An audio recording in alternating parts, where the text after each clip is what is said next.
다윗과 같이 복을 받은 사람이 어디 있을까요? 그는 보통 복을 받은 사람이 아닙니다. 인간이 누릴 수 있는 최고의 절정의 축복을 받았습니다.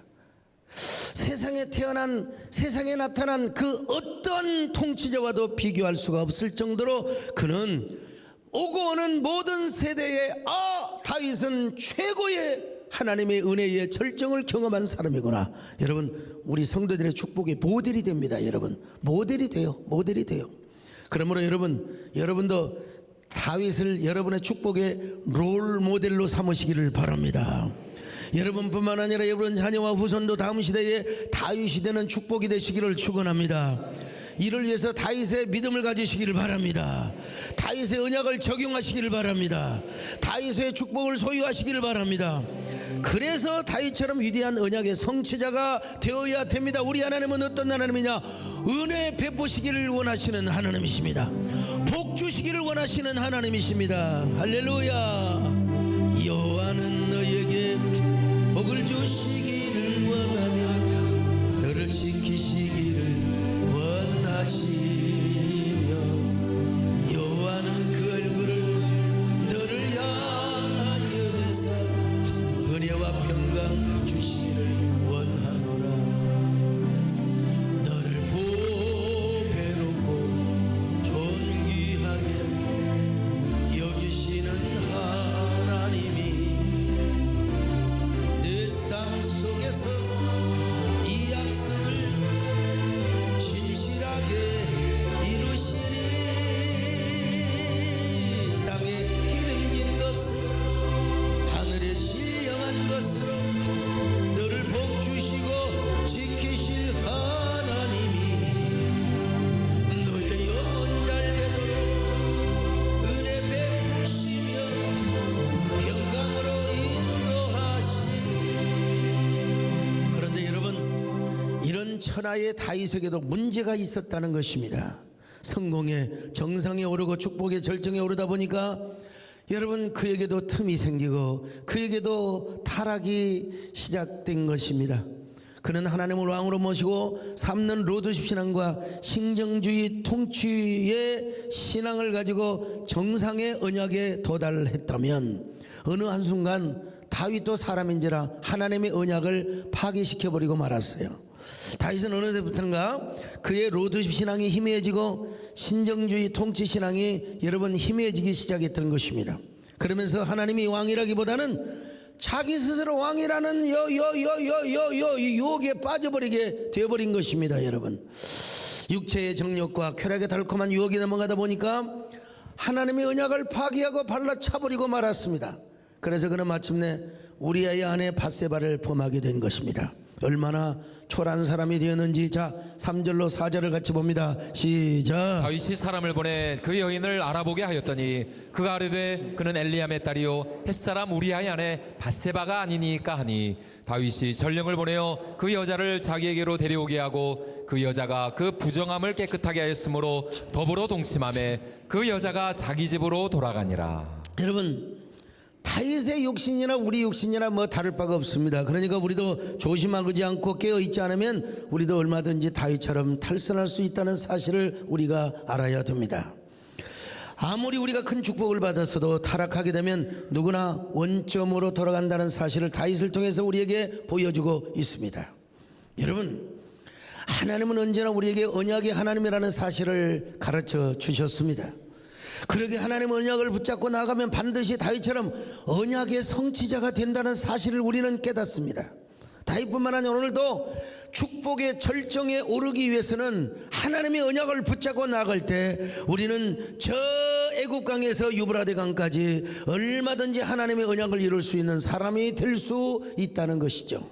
그러나 오늘 우리도 또한 다윗처럼 정상에 오르면 타락할 수도 있다는 사실을 알아야 합니다. 우리도 누구나 다윗처럼 하나님의 언약을 파기하면 반드시 다윗처럼 여러분 수치와 모욕을 당할 수 있다는 사실을 우리에게 가르쳐주고 있습니다. 자, 어쩌면 이 교훈은 여기 소목사에게 주는 교훈, 심각한 교훈이라고도 할 수 있습니다. 오늘 저뿐만 아니라 한국계 모든 지도자들, 우리 모든 잘 나가는 우리 성도들에게 다 적용을 주는, 또 교훈을 주는 이러한 적용 메시지가 있다고 봅니다. 여러분 이 교훈과 경고의 말씀을 잘 소화하셔서 어떤 경우도 여러분 하나님의 언약을 파기하는 일이 없기를 바랍니다. 끝까지 하나님의 언약을 붙잡고 몸부림쳐 매달리며 승리하는 여러분 되시기를 주님의 이름으로 축원합니다. 할렐루야. 너 시험을 당해 범죄치 말고 너 용기를 다해 곧 물리쳐라. 너 시험을 이겨 새 힘을 얻고 주 예수를 믿어 늘 승리하라. 우리 구주의 힘과 그의 위로를 빌라. 주님 내 편에 서서 항상 도우시리. 그러면 다윗이가 왜 타락의 늪길로 떨어졌단 말인가? 제가 이제 성경적 추론으로 한번 추측을 해보는 거예요. 다윗에게는 먼저 자기도 모르는 조그마한 틈이 생겼다고 봐요. 성경에 다윗에게 틈이 있었더라 이런 말은 없지만 다윗에게 조그마한 틈이 열려지게 되었다는 것입니다. 아마 그때가 다윗이가 나이가 한 50살쯤 넘게 되었을 겁니다. 그렇다면 그가 이스라엘의 왕이 된 지 한 15년 20년 가까이 되었다고 이야기할 수 있겠죠. 그는 지금까지 하나님의 사람으로서 충성된 목자와 용감한 언약의 용사로 탁월한 사람이었습니다. 게다가 그는 백성들의 아픔을 알고 원수까지도 사랑한 위대한 지도자였습니다. 그리고 그는 누구보다도 동정심이 많았습니다. 그래서 그는 죽은 요나단과의 약속을 기억하며 그의 유일한 아들인 무비보셋에게 은혜를 베풀었어요. 자기 궁에 들여서 자기가 먹는 그 밥상에서 평생 같이 밥을 먹도록 은혜를 베풀어 준 것입니다. 자, 그러자 여러분 그 본문 한번 읽어볼까요? 자, 사무엘하 9장 6절로 8절 같이 봅니다. 시작. 사울의 손자 요나단의 아들 무비보셋이 다윗에게 나와 그 앞에 엎드려 절하매 다윗이 이르되 무비보셋이여 하니 그가 이르기를 보소서 당신의 종이니이다. 다윗이 그에게 이르되 무서워하지 말라. 내가 반드시 내 아버지 요나단으로 말미암아 내게 은총을 베풀리라. 내가 내 할아버지 사울의 모든 밭을 다 내게 도로 주겠고 또 너는 항상 내 상에서 떡을 먹을지니라 하니 그가 절하여 이르되 이 종이 무엇이기에 왕께서 죽은 개 같은 나를 돌아보시나이까. 세상에 죽은 개 같은 나를 이렇게 돌아보시나이까. 이렇게 다윗은 약속을 지킬 뿐만 아니라 동정심을 베푸는 의리의 사나이였습니다.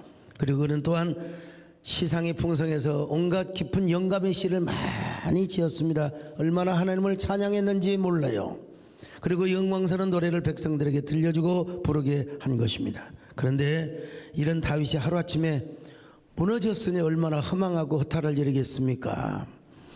근데 우리가 조금만 더 주의해서 보면은 다윗이 무너진 것이 하루아침에 되어진 것은 아니라는 걸 우리가 발견하게 됩니다. 다윗에게는 자기도 모르고 있었던 조그만 틈새가 생겨나게 되었던 것입니다. 그의 영적인 전신갑주에 아주 영적인 틈새가 생기게 되었다는 것이죠. 여러분, 이 틈이라고 하는 것은 처음에는 별 볼 일 없다고 생각할 수 있을지 몰라요. 갑옷이 크게 찢어버렸다든지 성의 한 구석이 어느 날 갑자기 무너져 내리면 반드시 여러분 토성을 해야 되죠. 축성을 해야죠. 그러나 조그마한 틈은 대수롭지 않게 생각합니다. 예를 들어서 어떤 강이나 호수를 막고 있는 큰 뚝이 있다고 합시다. 어느 날 눈에 띄게 댐이 조금 무너지기 시작하면 반드시 그 댐을 보수공사를 하게 되는 겁니다. 건물도 마찬가지입니다. 어느 한쪽이 무너지면 HBM을 당장 걸어가지고 보수공사를 하게 되어 있습니다.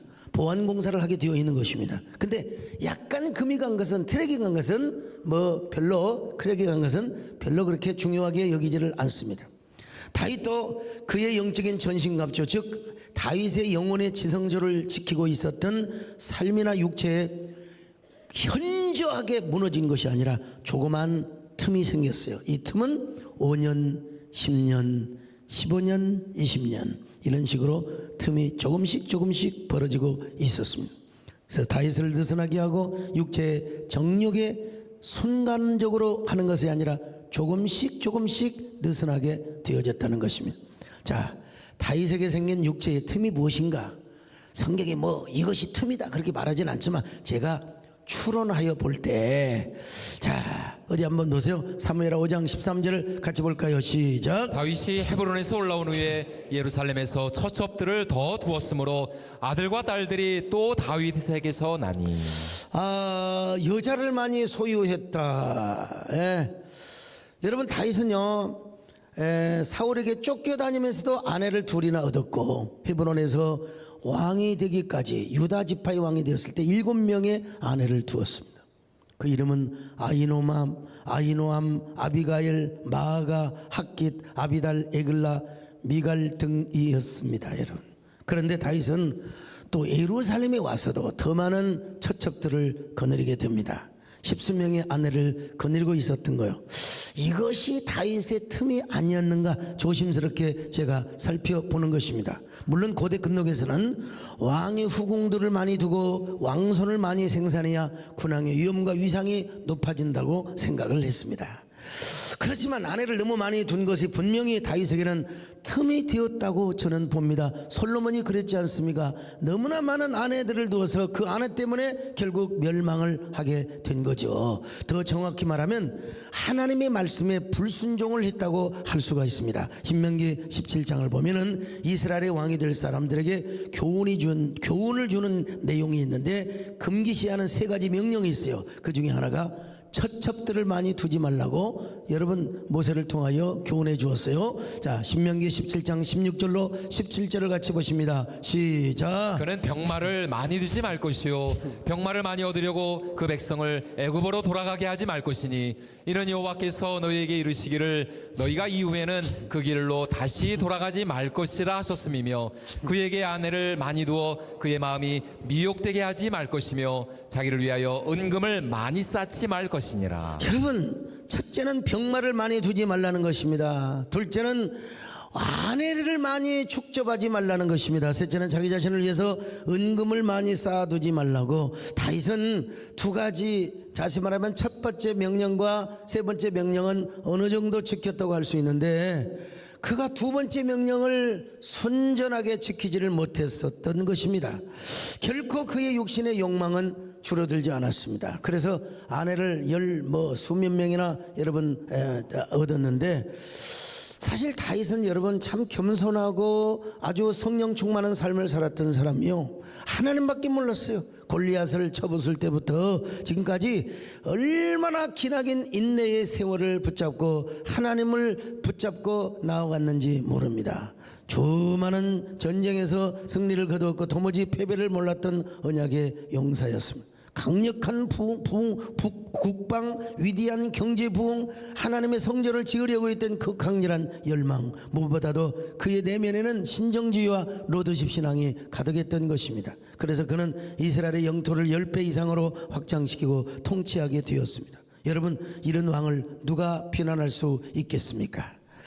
자, 누가 감히 이런 왕을 손가락질할 수 있겠습니까? 한마디로 다윗은 당대의 영웅이고 모든 백성들의 우상이었습니다. 위로는 하나님만을 사랑하고 아래로는 이스라엘의 영토를 확장했던 왕이요, 게다가 모든 승리를 하나님께 영광을 돌리고 그리고 모든 전리품을 하나님 앞에 다 드렸던 사람이요. 그러니까 어느 누구도 다윗에게 뭐라고 한마디 할 수가 없었던 때였습니다. 여러분, 그야말로 그 성왕이요, 성군 중에 성군이요, 위대한 임금 중에 임금이었던 사람입니다. 황제 중에 황제였던 사람. 누가 뭐라고 감히 한마디, 아마 어느 선지자도 감히 다윗에게 이런 얘기를 못했던 것 같습니다. 아마 나단 선지자 다윗이 아내를 많이 둔 것을 문제 삼는 것을 내가 성경에 볼 수가 없어요. 워낙 다윗이 탁월해 버리니까 그것만, 대부분 다 왕들이 다 그랬거든요. 그것만 빼놓고는 더 이상 어떻게 책망을 할 수가 없었던 것 같아요. 아무튼 여기 소목사도 목회에 올인을 합니다. 그러니까 이제 목양 일념으로 하나님만 사랑하고 교회를 사랑하다 보니까 장로님들이 저한테 뭐라고 말을 못해요. 그냥 제가 시행착오가 있고 약간의 부족함이 있어도 여러분, 절대로 장로님들이 어느 하나 누구도 저에게 말하는 사람이 없습니다. 오로지 잔소리하는 사람이 정문사님이고 오로지 여러분 저희 집사람밖에 없어요. 아무튼간에. 근데 문제는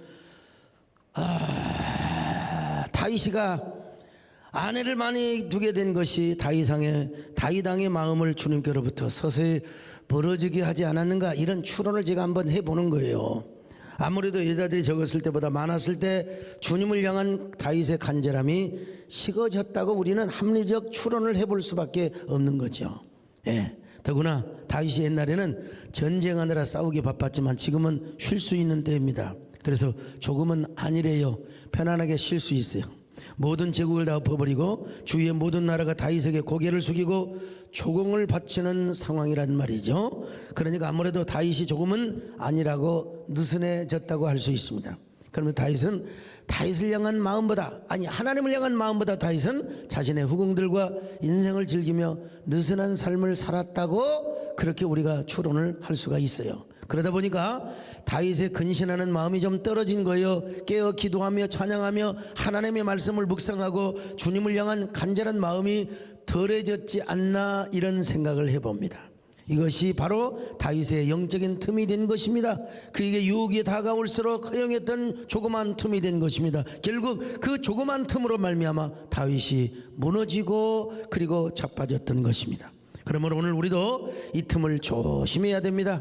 왜냐하면 대수롭지 않게 생각했던 조그마한 틈이 나중에는 순식간에 건물을 와그르르 무너지고 댐이 무너지게 할 수 있는 하나의 동기가 될 수 있기 때문에 그렇습니다.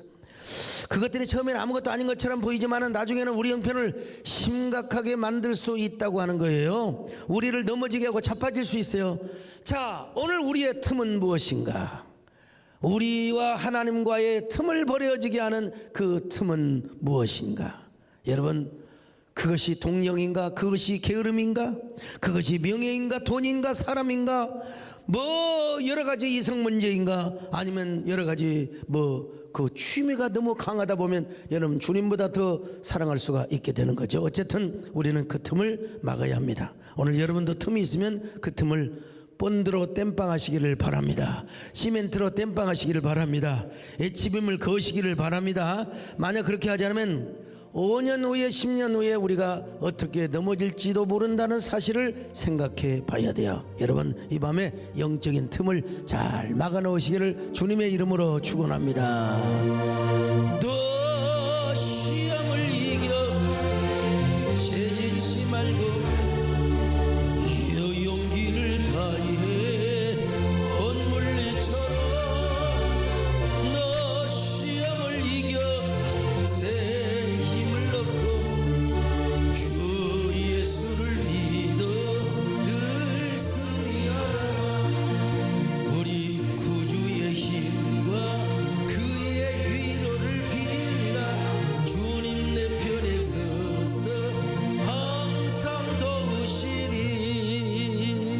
두 번째, 다윗의 마음이 하나님으로부터 조금씩 멀어져 가면서 유혹에 약해져 가고 있었다는 사실을 우리는 깨닫게 됩니다. 사무엘하 5장부터 11장까지는 다윗의 성공 이야기로만 계속해서 소개되고 있습니다. 그는 전쟁터에서 1년의 위대한 승리를 거두고 올 때마다 대중적인 칭송과 찬사를 한 몸에 받았습니다. 그리고 그 많은 부를 누리고 있을 정도로 막강한 권력을 가졌습니다. 대단한 명성뿐만 아니라 아무도 문제를 제기할 수 없는 권세와 권위와 능력을 갖추고 있었습니다. 마치 그의 삶은 이르쿠의 고도가 점점 올라가는 비행기처럼 계속해서 공중을 비행하고 있었습니다. 그런데 어느 때부턴가 점점 그는 하나님을 의지하려는 간절함보다는 세상적이고 육신적인 이러한 것에 눈을 돌리기 시작합니다. 그러면서 다윗은 자기도 모르게 유혹에 약해진 상태가 되어버린 것입니다. 어떤 유혹이 와도 그걸 그냥 그대로 받아들여 버릴 수밖에 없는 상황이 되어버리고 만 것입니다. 우리도 보면은 대부분 삶이 힘들고 어려울 때는 하나님을 간절하게 의지합니다. 그리고 하나님을 의지할 때는 절대로 교만하지 않습니다. 내 능력으로가 아니라 주님의 힘으로 살아가기 때문에 우리는 겸손한 사람이 되게 되는 거예요.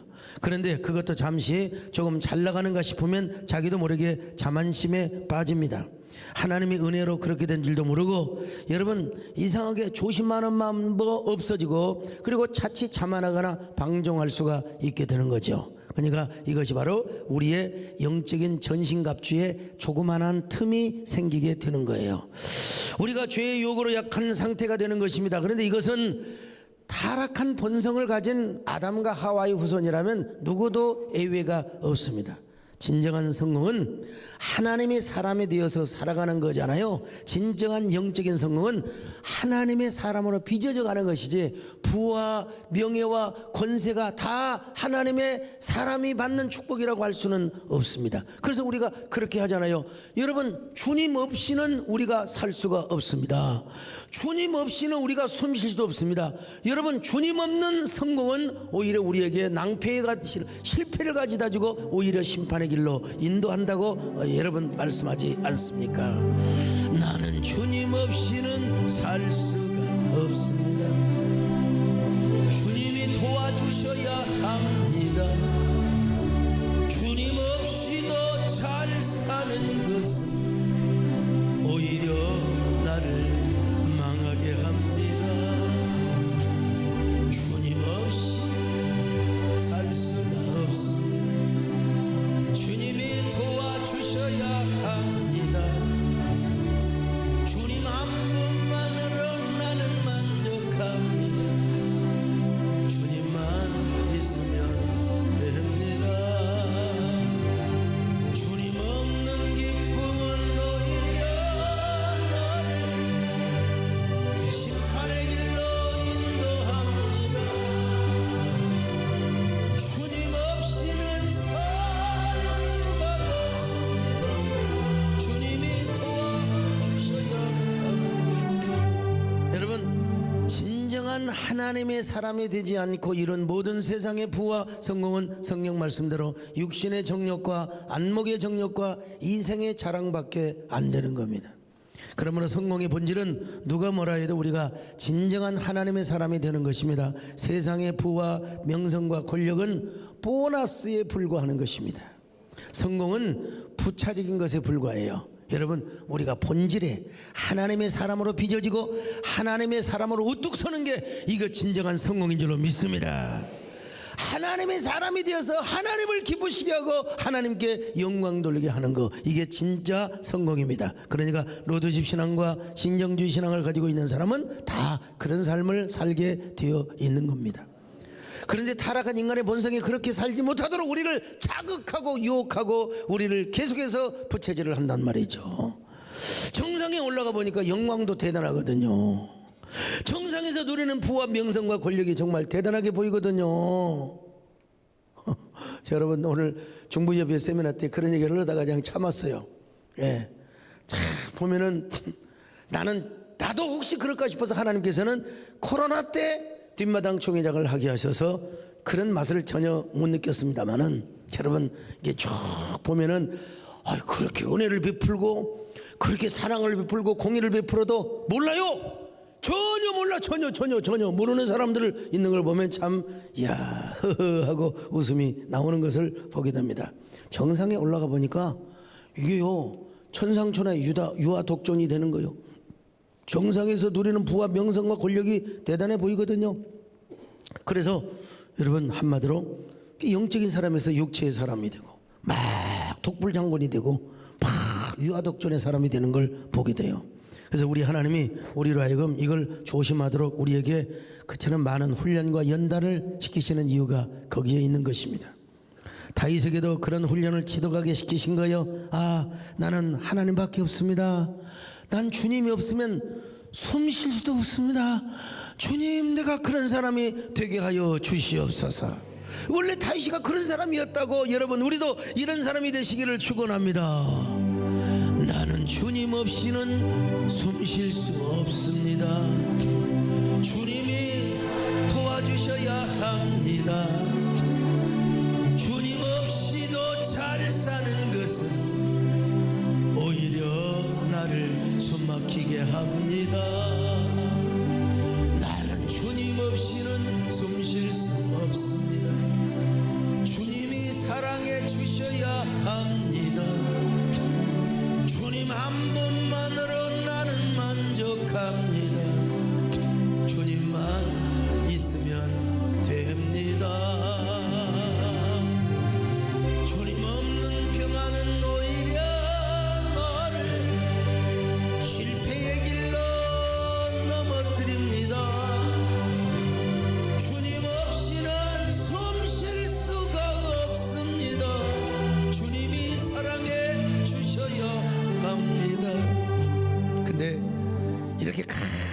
하나님들에게 간이 쫄아지도록 기도하고 하나님만 사모하다가 보면은 또 어느 정도 세상에 잠시 죄악의 낙을 누리고 어느 정도 세상의 부귀와 영화를 누리다 보면 이상하게 참 우리가 틈이 벌어진다니까. 틈이 벌어져요. 만약에 그가 전쟁터에 있었더라면 그런 일이 없었을 거예요.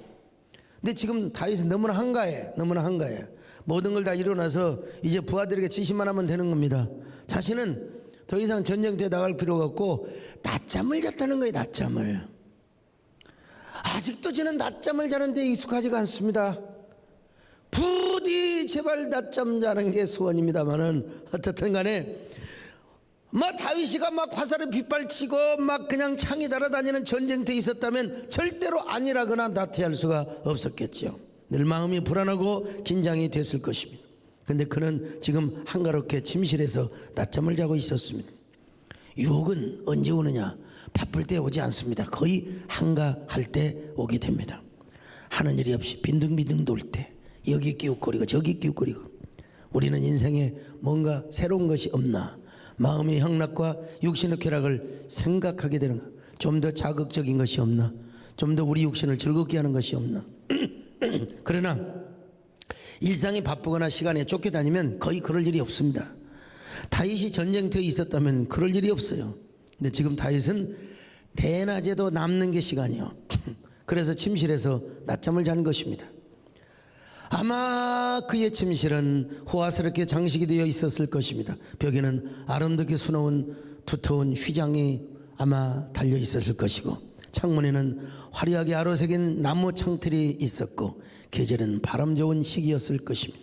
어쩌면 우기도 지나고 따스한 미풍이 다윗성으로 불어오고 있었을지도 모릅니다. 그래서 다윗의 열린 창에는 아름다운 커튼이 물결치듯 아롱지듯 아마 물결치듯 날리고 있었을 것입니다. 그리고 밤이 되면 창밖으로 총총한 별들이 하늘에서 즐거운 듯 반짝거리는 모습을 참 인생의 낭만을 구가하고 있었을지도 몰라요. 그런 다윗에게 아마 이런 생각 저런 생각이 다 들었을 거예요. 하나님의 은혜도 생각했겠지만 어떻게 하면 자신의 남은 생애를 행복하고 참 낭만적으로 보낼 수 있을 것인가. 얼마나 행복하게 인생을 엔조이하며 살 수 있었을 것인가. 이런 생각을 하고도 있었을 것이라고 봅니다. 여러분, 그때 이제 여러분 유혹이 왔을 때 다윗은 그 유혹을 틈새로 그대로 받아들여 버리고 만 것입니다. 오늘 우리도 다윗을 통해서 배우고 깨달아야 할 것이 있습니다. 우리의 마음을 나태하거나 게으르게 해서는 안 된다는 것입니다. 만약 그렇게 하면 하나님 중심의 신앙에서 자기 중심의 신앙이 되는 거예요. 영적인 생각보다는 육적인 생각으로 가득하게 되는 것입니다.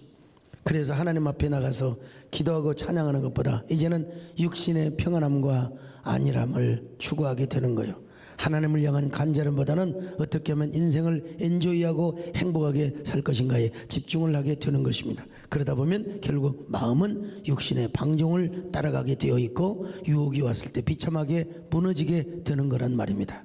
오늘 우리는 여러분 끝까지 근신하며 기도해야 될 줄로 믿습니다.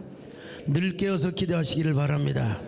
정말 하나님만을 의지해야 됩니다. 여러분, 정말 하나님 앞에 은혜 받고 열심히 해서 정상에 올라가 하나님께 영광을 올려드리고, 그리고 정상에서 절대로 무너지면 안 됩니다. 그렇게 되면 하나님께 돌렸던 영광보다 더 큰 수치를 안겨줄 수 있기 때문에 그렇거든요. 우리는 잘 나갈수록 하나님께 더 기도해야 됩니다. 하나님이 저를 버리시면, 저는 내가 하나님을 버린다면 나는 누구에 불과합니까? 저는 허수아비에 불과합니다. 내 마음을 붙잡아 주시고 제 눈과 발걸음도 붙잡아 주시기를 바랍니다. 언제나 저를 촉새처럼 따라다니면서 나를 간섭하여 주시옵소서. 하나님이 저에게 잔소리를 해주셔야만 제가 끝까지 하나님의 사람으로 존재할 수 있습니다. 만약에 하나님이 저를 놔버리시면 하나님의 사람이 아니라 저는 육신의 방탕한 사람이 될 수밖에 없습니다. 생명의 사람이 아니라 송장입니다.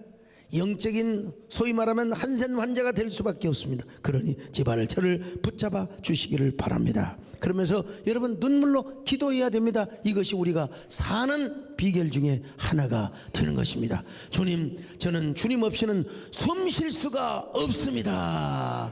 주님이 사랑해 주셔야 합니다. 그런 저와 여러분 되시기를 축원합니다. 나는 주님 없이는 숨 쉴 수 없습니다. 주님이 사랑해 주셔야 합니다. 주님 없이도 잘 사는 것은 오히려 나를 숨막히게 합니다. 나는 주님 없이는 숨 쉴 수 없습니다. 주님이 사랑해 주셔야 합니다.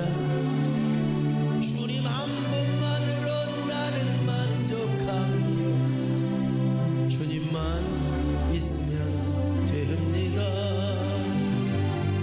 주님 없는 평안은 오히려 나를 실패의 길로 넘어뜨립니다. 주님 없이는 숨 쉴 수 없습니다.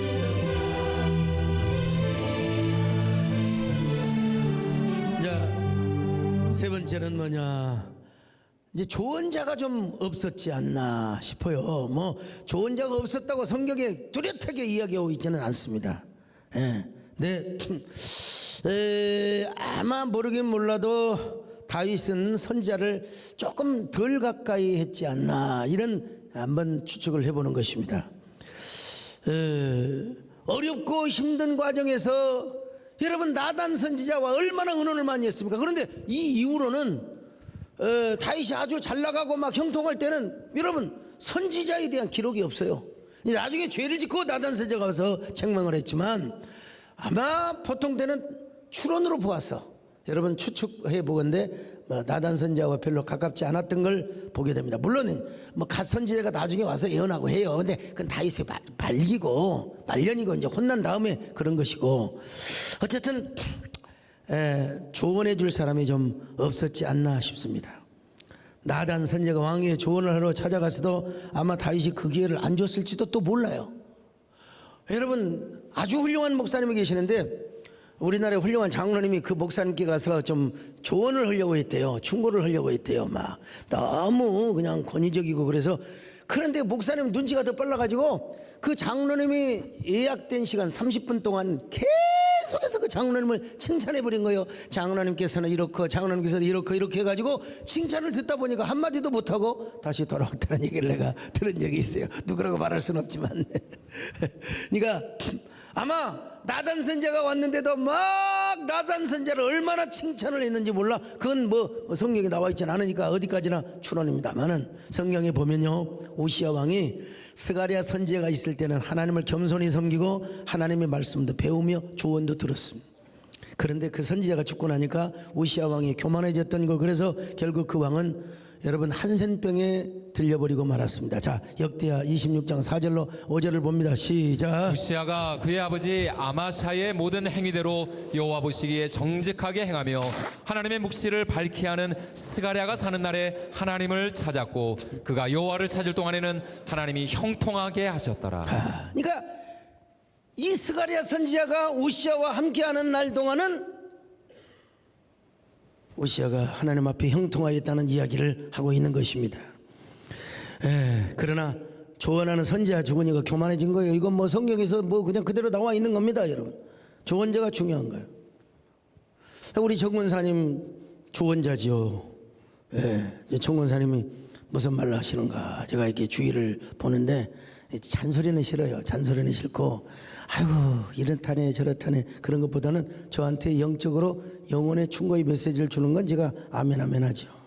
근데 여러분 저희 정권사님도 밥 먹으면서 기본이 1시간이니까 저분은 말씀을 하고 싶어 갖고 저한테, 그럼 뭐 또 제가 다 들어줘야지 어쩔 겁니까? 다 하셨습니까? 제가 들어갑니다. 근데 이제 저희 집사람까지 한술 더 떠서 말할 때는 참 힘들 때가 있습니다, 여러분. 왼쪽에는 정권사님, 오른쪽에는 배정숙이, 뭐라 그래요? 좌금성 우정숙이라고. 저는 이 두 여자의 틈바구니 속에서 사는 걸 여러분 그래도 축복이죠. 뭐 잔소리한 사람이 있으니까 감사하죠. 여러분 곁에도 조언자가 있다면 감사하시기를 바랍니다. 어떤 사람들은 막 부목사님과 예전사님들이 너무 간섭한다면 싫어하는데 그때가 좋은 시절입니다. 여러분 죽고 나면 조언해 줄 사람도 없고, 여러분 내 신앙이 죽고 나면 아무 소용없어요. 다 좋은 자가 있을 때가 좋은 겁니다. 무관심? 그러니까 관종이 되는 거예요.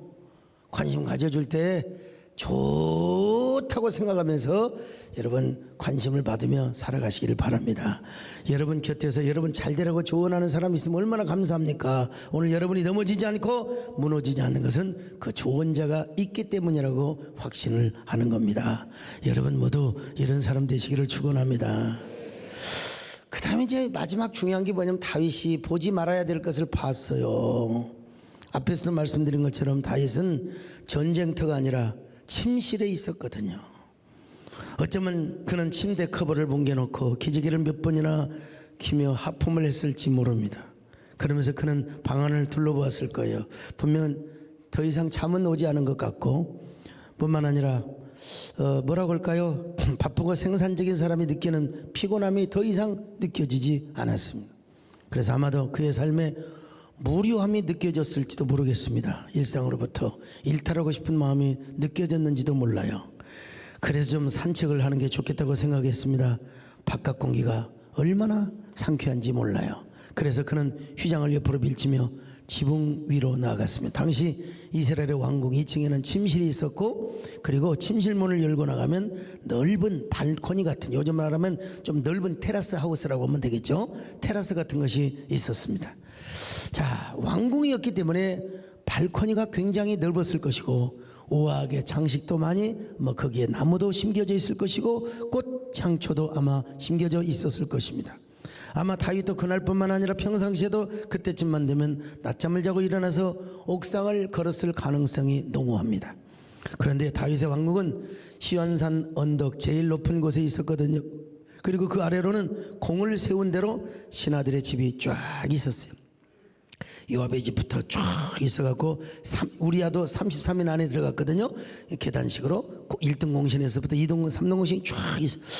그런데 다윗이 딱 아래를 내려다 보니까, 아니 석양역에 너무나 아름다운 여인이 목욕을 하고 있는 거예요. 그것도 옥상에서. 그냥 다윗이가 눈을 비비면서 또 보기 시작한 것입니다.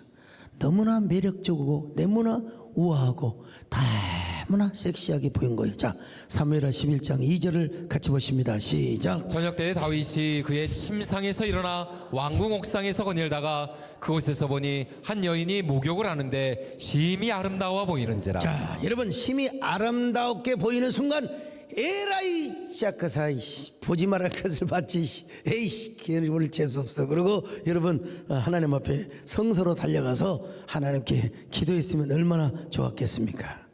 예.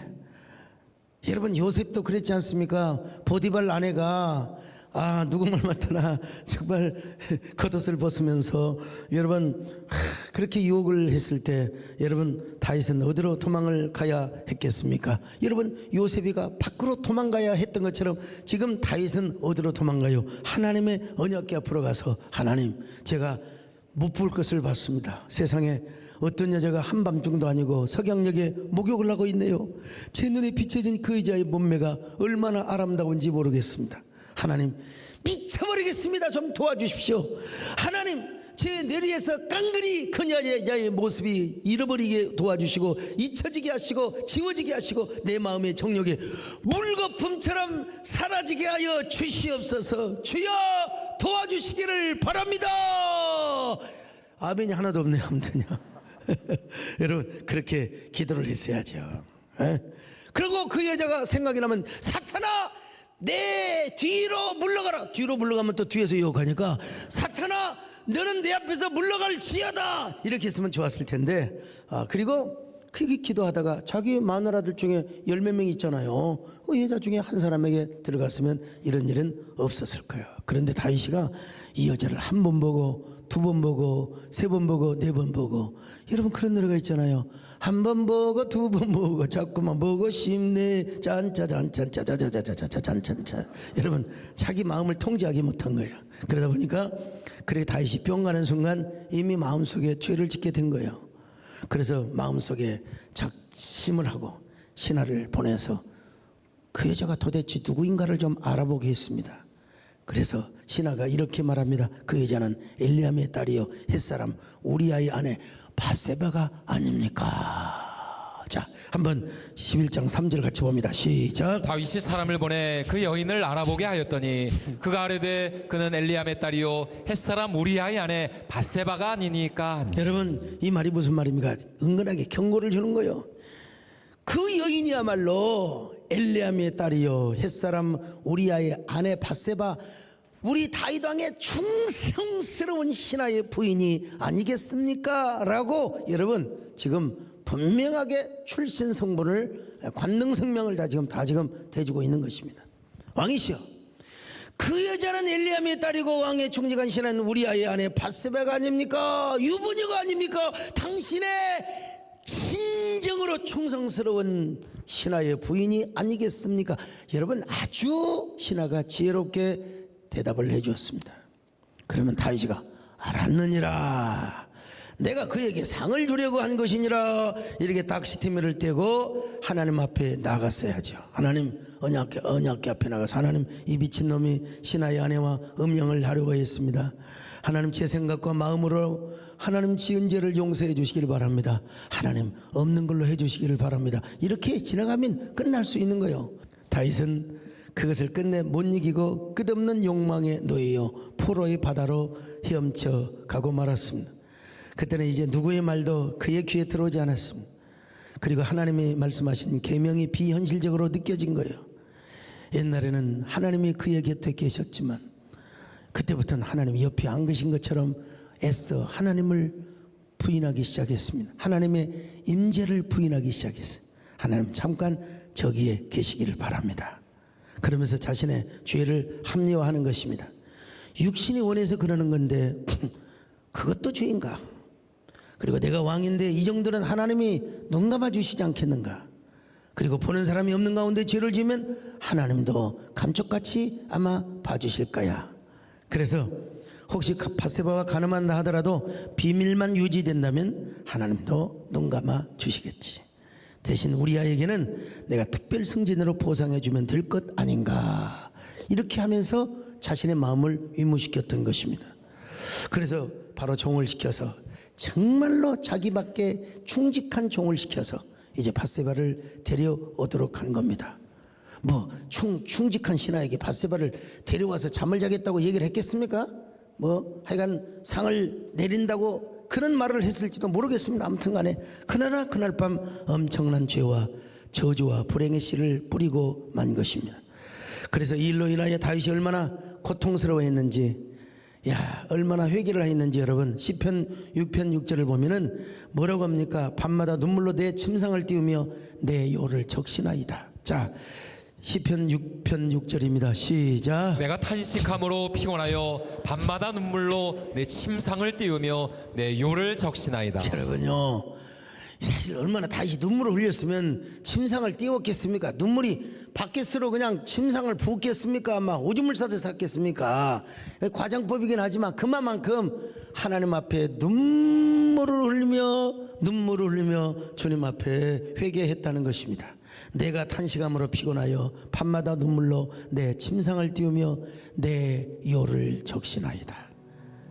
여러분, 그래서 다윗은 여러분 정말 이제 회개하는 이야기가 시편 51편에 기록이 되는데, 참 너무 무안스럽기도 하고 송구스럽기도 하고, 그렇지만 여러분 성경에 나와 있는 적나라한 이야기인걸요.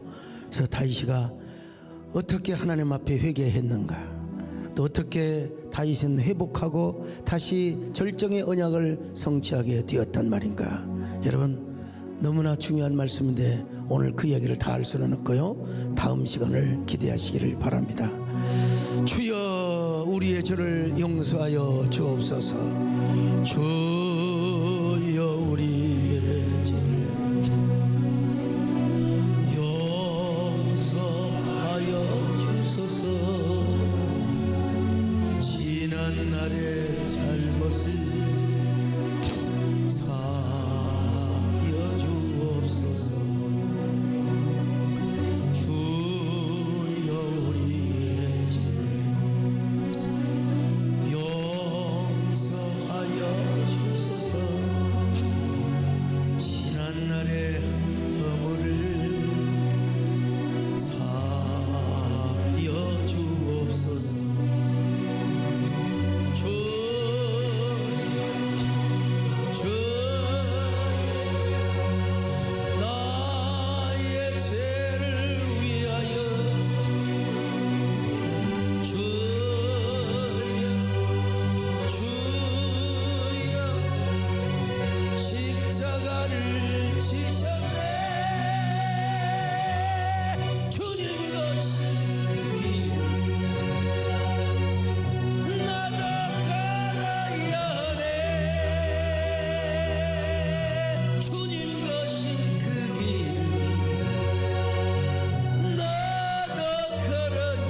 다윗처럼 틈이 벌어지지 않게 하여 주시옵소서.